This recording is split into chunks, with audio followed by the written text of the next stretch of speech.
श्रोतागण, भाई और बहनों, मातृशक्ति को नमन।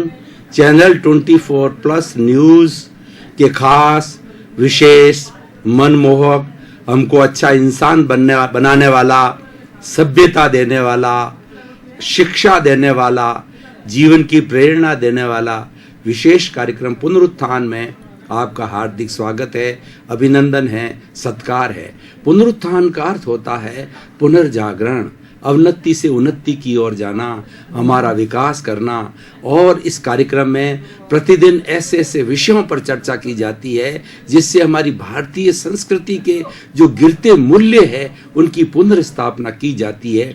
इसी क्रम में आज हम एक नए विषय के साथ में प्रवेश कर रहे हैं। आज का विषय हमारी ऋषि परंपरा से जुड़ा हुआ है, गुरु परंपरा से जुड़ा हुआ है। तो आज का विषय है गुरु बिना ज्ञान नहीं। भाई और बहनों, दर्शकगण, श्रोतागण, यहाँ पर दो शब्द है, एक है गुरु और दूसरा है ज्ञान। हमें पहले गुरु की जो है वह परिभाषा करनी है। गुरु, गु का मतलब होता है अंधकार, रू का मतलब दूर करने वाला। गुरु एक ऐसा महान व्यक्तित्व होता है जो कि अंधकार को दूर करता है। कौन सा अंधकार? अज्ञान रूपी अंधकार को दूर करता है। एक अगर छोटा सा दीपक सघन अंधेरे के अंदर जला दिया जाता है तो प्रकाश हो जाता है। तो दीपक को जो है प्रकाश की उपमा दी गई है, ज्ञान की उपमा दी गई है। इसीलिए हमारी भारतीय संस्कृति के अंदर कोई भी हम अच्छा कार्य करते हैं, ज्ञान का कार्यक्रम करते हैं, हमारी संस्कृति के उत्थान का कार्यक्रम करते हैं, तो सबसे पहले दीप प्रज्वलित किया जाता है। दीप प्रज्वलन का अर्थ यह है कि सरस्वती माँ हम पर कृपा करे कि हमारे भीतर ज्ञान का दीपक हर समय जलता रहे। गुरु ऐसा व्यक्ति है जो हमारे भीतर, हमारी आत्मा में, हमारे चित्त में, हमारे हृदय के अंदर ज्ञान का दीपक जला देता है और उसकी लौ हमेशा जलती रहती है। कैसी लौ? जैसी कि स्वामी रामकृष्ण परमहंस ने विवेकानंद के जो है चित्त के अंदर जलाई थी और वह नरेंद्र से स्वामी विवेकानंद बना था। रविंद्रनाथ टैगोर के अंदर जो है ऐसी लौ जली थी कि वो नोबेल पुरस्कार के विजेता हो गए। दयानंद सरस्वती, महात्मा गांधी और जो स्वामी सर्वपल्ली डॉक्टर राधाकृष्णन और हमारे प्रथम राष्ट्रपति बाबू राजेंद्र प्रसाद, किन किन की बात करें, ऐसे समस्त महान पुरुष जिन्होंने कि देश का कल्याण किया है और देश को आगे बढ़ाया है, ऐसे ऋषि पुरुष, संत पुरुष, सब में दीपक की लौ प्रज्वलित हुई है। तभी उन्होंने ज्ञान का प्रसार और प्रसारण किया है। इसीलिए सरस्वती माँ वह देवी है जो हमें ज्ञान देती है। इसीलिए ज्ञान का उपासक सरस्वती की उपासना करता है। अब हम गुरु की बात करते हैं तो गुरु गोविंद दाऊ खड़े, काके लागू पहाय, बलिहारी गुरु आपने और गोविंद दियो बताए। गोविंद मन ईश्वर, ईश्वर की प्राप्ति करना, आत्म साक्षात करना, अपने शुद्ध आत्मा के साथ में इंट्रोस्पेक्शन करना, शुद्ध आत्मा का जो है हमें निरीक्षण करना, उस तक पहुंचना, उसका साक्षात्कार करना, उसके लिए गुरु की आवश्यकता होती है और गुरु ही वो करवाता है, क्योंकि ईश्वर को दिखाने वाला गुरु है। हमारे पास में सीधा रास्ता हमको ज्ञात नहीं है कि हम ईश्वर तक कैसे पहुंचे। वो रास्ता, वो पथदर्शक, वो मार्ग निर्देशक है, गुरु होता है। इसीलिए हमारी भारतीय संस्कृति के अंदर गुरु का बहुत ज्ञान दिया गया है। हम गुरुकुल प्रणाली को देखें तो 25 वर्ष की अवस्था के अंदर बच्चा प्रकृति के करीब रह करके आश्रम के अंदर, गुरुकुल आश्रम के अंदर शिक्षा लेता था और उसके अंदर ब्राह्मण, क्षत्रिय, वैश्य और शूद्र चारों ही वर्ण के लोग अपनी शिक्षा के अनुसार अपने अपने गुरु के पास में प्रकृति की गोद में रह करके और एकांत में रह करके 25 वर्ष तक वो शिक्षा ग्रहण करते थे। और उनके अलग अलग विषयों के गुरु जो है उन्हें थ्योरी की शिक्षा भी देते थे, साथ साथ में प्रैक्टिकल शिक्षा देते थे। प्रैक्टिकल शिक्षा कैसी? कि सबसे पहले अहंकार का विसर्जन करना, विनय की प्राप्ति करना और प्रकृति के करीब रहना, प्रकृति की जो है अवहेलना नहीं करना, प्राकृतिक नियमों का पालन करना, विनय करना और सबसे बड़ी बात है अहंकार शून्यता रखना। जो व्यक्ति अहंकारी होता है उसके पास में ज्ञान नहीं आता है। ज्ञान अहंकार के साथ में ज्ञान चला जाता है। मैं आपको एक उदाहरण के द्वारा समझाना चाहता हूं भाई और बहनों कि हमारी रामायण जो है वो अति पवित्र ग्रंथ है और एक ऐसा ग्रंथ है भारतीय संस्कृति का जो कि गुणों की खान है। अगर हमें गुण को सीखना है, जीवन के सारे गुणों को सीखना है, तो हमें रामायण पढ़नी चाहिए, रामायण देखनी चाहिए। उस वक्त का किस्सा आता है कि जब रावण जो है राम के द्वारा चलाए गए बाणों से बींध गया था, क्योंकि वो नियत का योग था, उनसे ही उसका उद्धार होना था। तो उसके अंतिम समय के अंदर भगवान राम ने अपने भाई लक्ष्मण जो उनके साथ थे और वो लंका के अंदर ये युद्ध कर रहे थे, तो उन्होंने जो है अपने भाई लक्ष्मण को कहा, राम ने, कि तुम जाकर के जो इस विश्व का प्रकाट पंडित है, जो कि वेदों का ज्ञाता है, वो शिव का भक्त है, ऐसे महान व्यक्तित्व से तुम जो है वो सारी तरह की विद्याएं कलाएं सीखने के लिए उनके पास जाओ और उससे प्रेरणा लेकर के और वो चीजें सीख लो, क्योंकि उनका अंतिम समय आ गया। एक बार तो लक्ष्मण को ये लगा कि भाई साहब क्या कह रहे हैं, वो तो हमारा दुश्मन है, हम उनसे युद्ध कर रहे हैं, सीता माँ का हरण करने के लिए ले गया और उसको महान व्यक्तित्व तो कहते हैं और मैं उससे जो जाकर के शिक्षा लूं। लेकिन बड़े भाई की आज्ञा थी, लक्ष्मण जो है ने कभी भी भगवान राम की किसी भी तरह का आज्ञा का लोप नहीं किया, चाहे उनको पसंद हो या ना हो। तो वो रावण के पास गया और रावण के सिर की तरफ जाकर के खड़ा हो गया, तो रावण ने उसकी तरफ जो है आंख उठाकर भी नहीं देखा।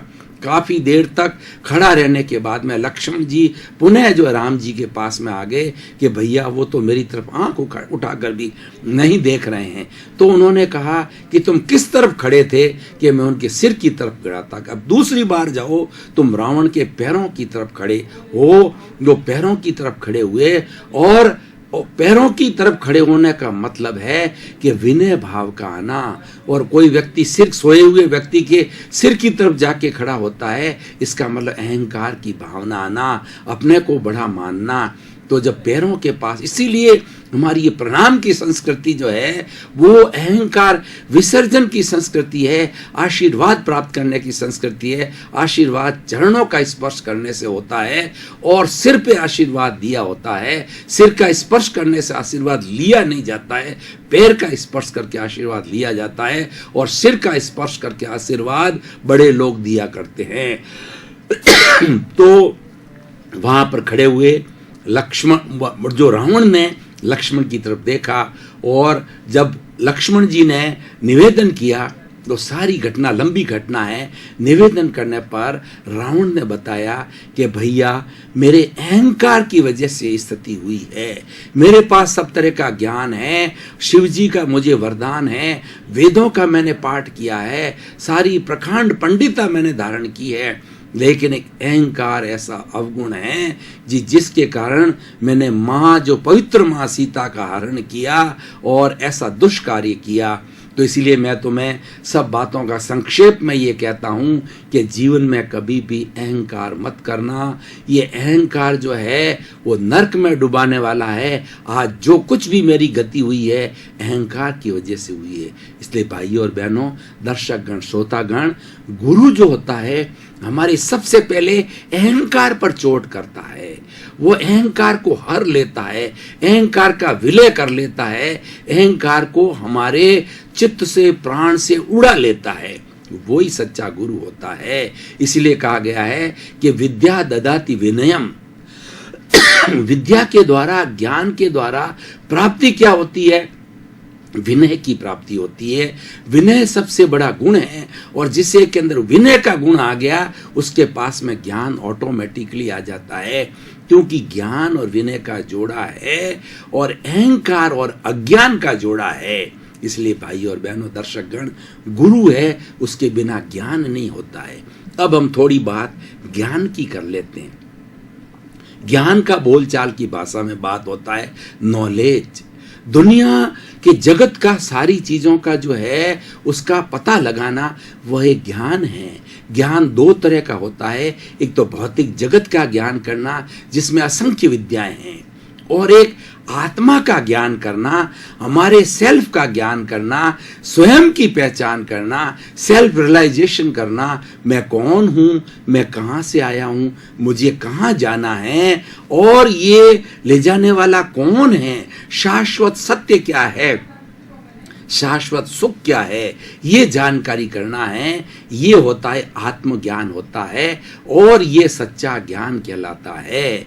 और ज्ञान के लिए कहा गया है रणस्य सार मायारो, essence of knowledge is conduct, that means the main outcome of the knowledge is to have the conduct. यानी जो हमारा ज्ञान का जो है वो फलित क्या है, ज्ञान का सार क्या है, ज्ञान का सार है अच्छा व्यक्ति बनना, अच्छा कंडक्ट करना, अच्छा आचारवान बनना, एक ऐसी पर्सनैलिटी जो जगत के किसी जीव को दुख न दे।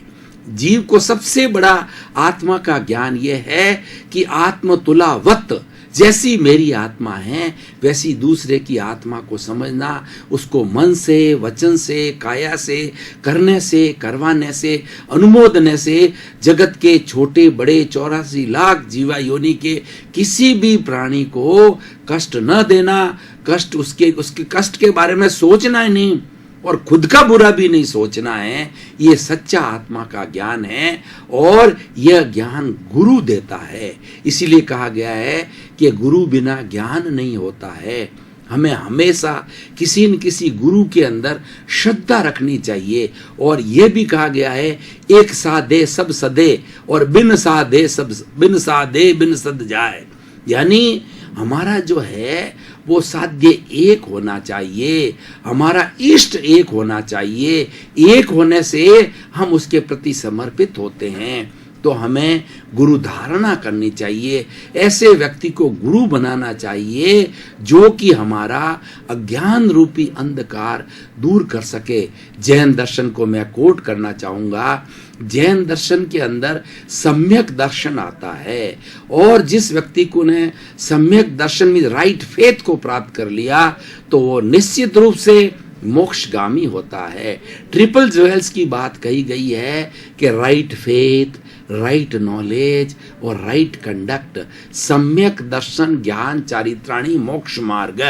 सबसे पहले राइट फेथ, क्या मतलब सही श्रद्धा होनी चाहिए। सही श्रद्धा क्या होनी चाहिए कि मैं शुद्ध आत्मा हूं। दर्शक गण, श्रोतागण, भाई और बहनों, हम काफी समय से एक गहन विषय पर विचार विमर्श कर रहे हैं। अब थोड़ा मस्तिष्क को ताजगी देने के लिए थोड़े समय का ब्रेक ले रहे हैं। ब्रेक के बाद पुनः हाजिर हूं।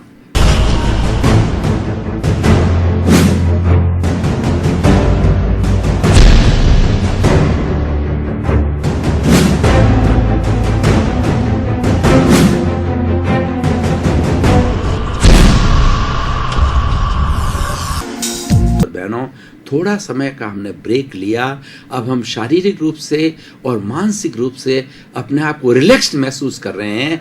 तो पुनः जो हमारा सत्संग का विषय है उसको पुनः प्रारंभ कर रहे हैं। रियल और रिलेटिव का फर्क मालूम होना चाहिए। ये शुद्ध ज्ञान है कि मैं निश्चय दृष्टि से शुद्ध आत्मा हूं। कैसी शुद्ध आत्मा? जो मोक्ष में रहने वाली है। और जो शुद्ध आत्माएं हैं, चाहे भगवान राम की हो, चाहे भगवान कृष्ण की हो, चाहे भगवान ऋषभ की हो, चाहे महात्मा गांधी की हो, चाहे किसी भी महापुरुष की, किसी भी संत की, किसी भी भगवान की, ईसा मसीह की हो, और मोहम्मद साहब की हो, या और गुरु नानक की हो, सबकी, और पेड़ की हो, पौधे की हो, चींटी की हो, सभी के अंदर विराजमान जो शुद्ध आत्मा भगवान है वो सबके एक जैसा है। लेकिन ये भिन्न भिन्न अवस्थाएं हैं। ये व्यवहार दृष्टि कहलाती है। और व्यवहार दृष्टि है वो कर्मों के बोझ के कारण होता है। जिसके कर्मों का बोझ ज्यादा होता है वो कीड़ा मकोड़ा पेड़ पौधा बनता है, और जो जो कर्मों का बोझ हल्का होता है उसके बाद में नरक गति, तिर्यंच गति, मनुष्य गति, देव गति, 4 गतियों में से सबसे ऊपर कर्मों का जो बोझ ज्यादा वो नरक गति को प्राप्त करता है। और उसके बाद के अंदर जो है और कम बोझ होता है तिर्यंच गति को प्राप्त करता है, और कम बोझ होता है मनुष्य गति को प्राप्त करता है, और उससे ज्यादा बहुत कम बोझ होता है तो वह देव गति को प्राप्त करता है। ये तो गतियां तो 84 लाख जीवा योनि की है, लेकिन हमारा मुख्य साध्य मुक्ति है। हमारा जो भारतीय संस्कृति में है उसमें कहा गया है कि पुरुषार्थ चतुष्टय, अर्थ काम धर्म और मोक्ष, ये 4 हमारे पुरुषार्थ हैं। ऐसे कहा जाता है आज का पुरुषार्थ आने वाले कल का भाग्य है, और आज जो हमें मिल रहा है वो हमने बीते हुए कल के अंदर जो कोस डाला था, बीते कल में अच्छा बुरा पुरुषार्थ किया था, उसका फल पक कर के आज आ रहा है।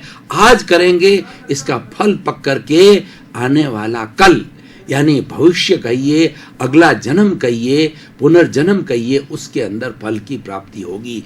तो 84 लाख जीवा योनि के अंदर जो हम घूमते रहते हैं, और इन सब के अंदर, इन 84 लाख जीवा योनि के अंदर घूमने से हमारा किसी न किसी प्राणी से राग द्वेष हो जाता है, उसको कष्ट दिया जाता है। तो ऐसे समस्त जीवों से जिनको हमने कष्ट दिया है उन सब से हम एनओसी ले लेंगे। एनओसी लेने पर हमारी आत्मा पे कोई कर्जा नहीं रहेगा, आत्मा पर कोई कर्म बाकी नहीं रहेगा, कोई अशुद्धि बाकी नहीं रहेगी, कोई दोष बाकी नहीं रहेगा, कोई पाप बाकी नहीं रहेगा। वह बाकी न रहने के बाद में हमारी मुक्ति होती। भाइयों, ये सच्चा ज्ञान है जो कि गुरु देता है। इसीलिए आज का विषय है कि गुरु बिना ज्ञान नहीं होता है, हमें गुरु बनाना अति आवश्यक है।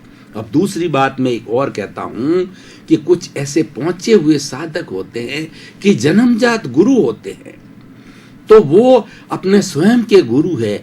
और अगर मैं निश्चय की बात करूं तो हमारे भीतर विराजमान शुद्ध आत्मा भगवान है, वो हमारा सच्चा गुरु होता है। हम व्यवहार दृष्टि से बात करें तो ऐसा कहा जाता है व्यक्ति स्वयं अपने आप शरीर का डॉक्टर होता है।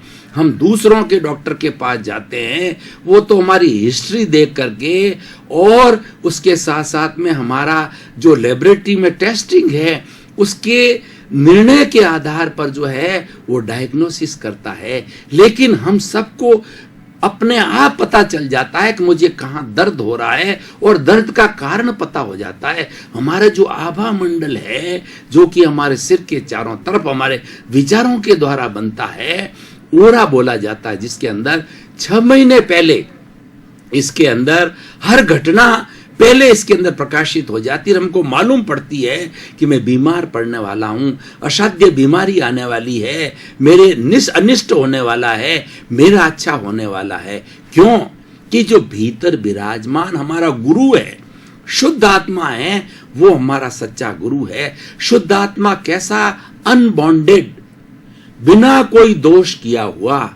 देखिए कितनी बड़ी विचित्र बात है कि पूरी 84 लाख जीवा योनि के अंदर सारी शुद्ध आत्मा की क्वालिटी एक है, 0.001% भी भेद नहीं है। और उनका गुण क्या है? उनका गुण है अनंत ज्ञान, अनंत दर्शन, अनंत शक्ति और अनंत सुख का धाम है। हमारी शुद्ध आत्मा की मूल क्वालिटी क्या है, मूल लक्षण क्या है? कि वो अनंत सुख का धाम है। इसीलिए हम पाना चाहते हैं, उसी का नाम मोक्ष है। और हमारी सांसारिक दुखों से जो है हमें टेम्परेरी मुक्ति मिलती है, वो हमारे इस जीवन का मोक्ष कहलाता है। लेकिन समस्त दुखों से मुक्ति मिल जाती है, शाश्वत सुख मिलता है, वो मोक्ष की अवस्था कहलाती है। तो भाइयों और बहनों, दर्शकगण, ये बातें हमारी भारतीय संस्कृति में की जाती है, क्योंकि हम आत्मा में विश्वास करते हैं, हम आस्तिक लोग हैं, हम ईश्वर में, पुनर्जन्म में, आत्मा के अंदर, जन्म मरण के अंदर सब बातों में विश्वास करते हैं। जब इसी कारण जो है हमारी इतनी ये आइडियोलॉजी और इतनी जो हमारी संस्कृति है समृद्ध हो गई, और समृद्ध होने से भारत जो है धर्म गुरु देश बना, क्योंकि हमारी फाउंडेशन जो है वह फाउंडेशन हमारी भौतिक जगत से बहुत ऊपर है। भौतिक जगत, व्यवहार जगत तो हमें दिखाई देता है, इंद्रियों का जगत है, लेकिन इस जगत के भीतर एक दूसरा जगत है जो कि बाहर के इंद्रियों के जगत से असंख्य अनंत गुणा बड़ा है, और उसके अंदर सारा सुख भरा है, उसके अंदर सत्य हुआ आता है, और इसके अंदर जो कोई भी महापुरुष जो है हमारे इस बुद्धि के जगत से भीतर प्रज्ञा के जगत के अंदर जाता है तो उसको सत्य का प्रकाश होता है। इसीलिए जो है महात्मा गांधी ने कहा कि truth is God, God is truth, क्योंकि वो भीतर गए, वो प्रज्ञा के जगत में गए तो उनको जो है सत्य की प्राप्ति हुई। और हर महापुरुष अपने भीतरी जगत में जाते हैं, और वो हमारे जो शब्द हैं ये हमारा भेद पैदा करते हैं। बुद्धि तक ही शब्द है, बुद्धि भेद पैदा करती है, ये सही है, ये गलत है, राग देश करवाती है, अपने दोषों को छिपाती है, बहस करवाती है, और अहंकार भी करवाती है। लेकिन प्रज्ञा का जगत जो है वो आत्मा का जगत है, वो निरंकारी है, उसमें अहंकार की बात नहीं। तो भाई और बहनों, दर्शक गण, श्रोतागण, गुरु कैसा ज्ञान देता है? अहंकार शून्य ज्ञान देता है। इसीलिए हमारे यहाँ बहुत बड़ी कहावत बन गई कि विद्या ददाति विनयम। विद्या यानी शिक्षा, शिक्षा यानी ज्ञान। ज्ञान क्या देता है? ज्ञान विनय देता है। जो व्यक्ति विनयशील है, जो व्यक्ति पोलाइट है, जो व्यक्ति करुणाशील है, वो दूसरे का दुख देख करके पिघल जाएगा, द्रवित हो जाएगा, रोने लग जाएगा। भगवान महावीर और भगवान बुद्ध, जो कि हमारी बिहार की धरती पर 2500 साल पूर्व भारत में जन्मे थे, और उन्होंने बुद्ध धर्म और जैन धर्म चलाया, वो करुणा पर आधारित है। और उन्होंने, वो इतनी पवित्र, इतनी महान आत्माएं थी जो उन्होंने देखा कि दुनिया के अंदर कितना दुख भरा पड़ा है, और उस दुखों को दूर करने के लिए, लोगों को दुख से मुक्ति कराने के लिए उन्होंने साधना की, और साधना करके सत्य की प्राप्ति की गई, सत्य की प्राप्ति गई, जिसको कि केवल ज्ञान कहा जाता है। और उसका उस जो उन्हें प्राप्त हुआ, उन्होंने इसका प्रवचन दिया और लोगों को सही रास्ते पर लाए। तो भाई और बहनों, दर्शकगण, हम थोड़ा आज का जो सिनेरियो है, आज का वातावरण है, उसके बारे में ज्ञात थोड़ा सा चर्चा कर लेते हैं कि अगर गुरु बिना ज्ञान नहीं को हम आज के सिनेरियो में, आज के परिप्रेक्ष्य में अप्लाई करें तो वो कितना सुंदर रहेगा। आज हो क्या रहा है कि ये युग जो है वो इंटरनेट का युग है, ग्लोबलाइजेशन, प्राइवेटाइजेशन और लिबरलाइजेशन का युग है। और हमारे इंटरनेट के अंदर पूरे संसार का, पूरा सृष्टि का ज्ञान भरा पड़ा है। हर व्यक्ति उस ज्ञान को खोज सकता है, लेकिन प्रश्न ये है कि वो व्यक्ति वो ज्ञान लेता है और अपने आप को सर्वज्ञ मानने लग जाता है, अहंकारी हो जाता है कि मैंने तो सब कुछ प्राप्त कर लिया है। पर भाइयों और बहनों, दर्शकगण, श्रोतागण, ऐसा कहा जाता है, जे एगे जाने ते सब्बे जाने, जे सब्बे जाने तो एगे जाने। भगवान महावीर स्वामी ने अपना साधना काल 12.5 वर्ष तक वो मौन रहे, और वो राजकुमार थे, और वो माँ के पेट के अंदर 3 ज्ञान लेकर के पैदा हुए थे। जैन धर्म की परंपरा है कि हर तीर्थंकर जब जन्म लेता है तो मति ज्ञान, शुद्ध ज्ञान और अवधि ज्ञान अपने साथ लेके आते हैं जन्म के साथ में, और जब दीक्षा लेते हैं तो मन पर ज्ञान हो जाता है। तो उन्होंने जो है वो 12.5 वर्ष का जो समय था, उन्होंने अपने शरीर का मोह त्याग दिया था। दर्शकगण, श्रोतागण, भाई और बहनों, आपके प्रति कृतज्ञता, आपके प्रति बहुत बहुत धन्यवाद, साधुवाद। आप प्रतिदिन हमारे पुनरुत्थान कार्यक्रम को देख करके इसको सफल बना रहे हैं। इस कार्यक्रम में आपको इंटरेस्ट आ रहा है और आए भी क्यों नहीं, क्यों इस कार्यक्रम का मुख्य उद्देश्य है एक अच्छे इंसान का निर्माण करना, जगत कल्याण करना। सर्वे भवन्तु सुखिनः, सर्वे भवन्तु निरामया। जगत के सब जीवों को सुख मिले, आनंद मिले, शांति मिले और वो शांतिपूर्ण से स्थिति से इस संसार के अंदर निवास करे। भाई और बहनों, दर्शकगण, श्रोतागण, आपका जीवन मंगलमय हो, आनंदमय हो, शांतिमय हो, सुखमय हो, धर्ममय हो और आप सभी शीघ्र शाश्वत सुख मोक्ष को प्राप्त करें। आपके प्रति मंगल भावना, शुभ।